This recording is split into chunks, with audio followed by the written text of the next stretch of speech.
let's talk about the access modifier named public. Public is a keyword that we've seen before. Now we'll understand what it's used for. In order to understand that, let's first create a class. We'll name the class mathUtils, and we'll have different methods inside the class mathUtils, and those methods will help us do mathematical operations. Great. So we created the mathUtils class in com.company package, and inside the mathUtils class, we'll not only have methods, but we'll also have some random attributes. Those attributes won't necessarily do anything. So let's just create one attribute named any variable. It's an integer type. Great, let's create our first method. Our first method would be add. It takes two parameters, x and y, and then returns the addition as a result. We'll then create the subtract method. We'll also create the multiply method. We'll also create the divide method. And let's say we also create the factorial method. Great. So these are all methods inside the mathUtils class, and any variable is an attribute for the mathUtils class. The first thing I would want to talk to you about is the lack of a constructor. We don't have a constructor here. All of these are methods. So even though we don't have a constructor here, Java would by default create a constructor with no attributes.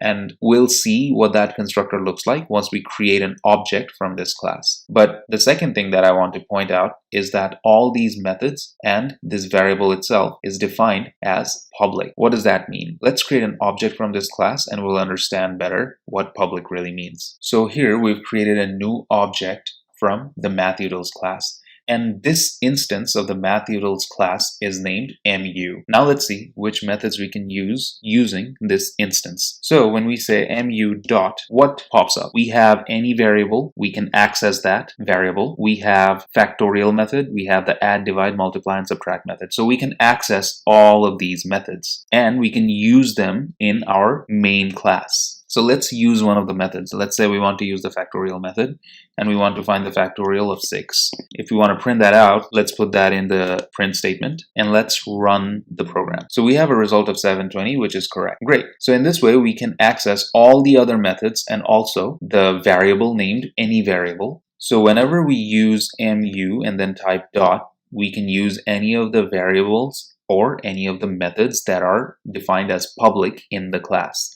Remember that only an object can access those methods. Without the object mu, without this instance, you won't be able to access any of this. So at first, you need to create an object to access any of these methods or variables.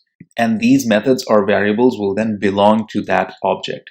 If you want to create a new object of the mathUtils class, you can do that as well. And you can use that new instance to access these variables and methods as well because they're all defined as public in the mathUtils class. So not only will you be able to access these methods through an object of the mathUtils class in the main class, you can create an object of the mathUtils class in any other class. And in any other class, you can use the instance that you've created there to access the methods of mathUtils. So let's create another class named ASD, and I've just given a random name ASD. It doesn't really matter what's in there. So what we've done here is that we've created a new instance of the mathUtils class. This new instance is called new mu. And using this new instance in this different class, we can still access all the different variables and methods of the mathUtils class. So let's say we have a method inside the ASD class named any method.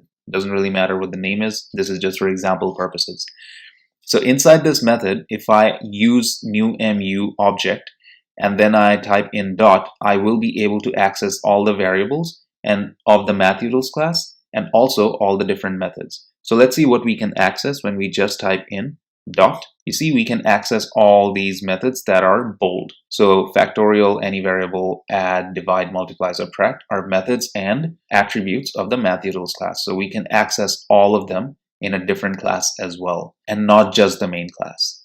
Remember that at first you have to create an object of this class in order to access any of these methods. Not only will you be able to access these methods and variables using an object in this package, if you have a different package and you have other classes in that package, in those classes, let's say you create a new mathUtils object, and using that object, you can access all the methods and variables of the mathutils class, even if you are using it in a different package.